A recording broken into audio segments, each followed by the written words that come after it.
परमहंस आफाया बुंलांदों प्रथमे अग्नि ब्रह्मे हुम खरा भिन्न कुंजगे सिद्ध हयबेना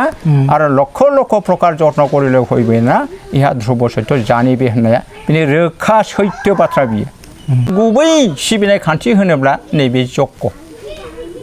जग्यआ जाबाय सुबुं धोरोम मानब धर्म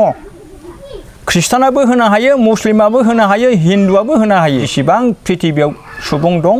गासैबो अरमा खुगायाव आहुति होनो बयहाबो मोनथाय दं मानो होनोबा बे सनातन धर्म बियो मानब धर्म बे सुबुं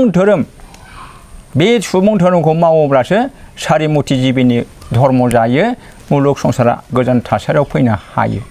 नैबे बरन गजन ब्रह्मन सारिमुथि जिबिया आलो गोजोनै जिउ खांनो हायो बिनि थाखायनो जग्य बाइबेलाव जग्यनि खान्थि दं अल्ड टेस्टामेन्टआव हुमबुलि नियम होननाय दं बेखौ फरायबानो मोनगोन कुरान शरीफआव जग्यनि खान्थि दं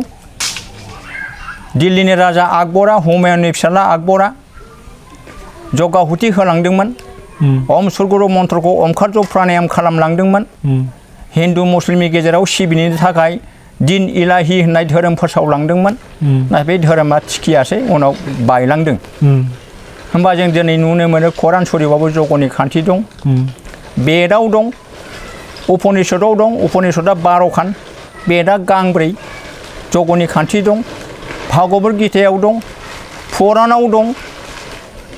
गासैबो शास्त्र बिजाबावनो जग्यनि खान्थि दंजोबो ओंखायनो परमहंस आफा बुंलांदों मोनसे बाथ्रा शास्त्रे जग्याहुतिर बिधि होननानै लिरना गालांखादों ईश्वर गोजोननाय गोरबो गोथार जानाय शास्त्रआव जग्यनि खान्थि दं होननानै लिरना गालांखादों दा जोङो जेसेबां सुबुं दं बे बुहुमाव बे सुबुंफ्रा जुदि जों खौसे जालायनानै जुदि अरमा खुगायाव गावनिनो सोरजिना दोनखानाय मुवा बेसादफोरखौ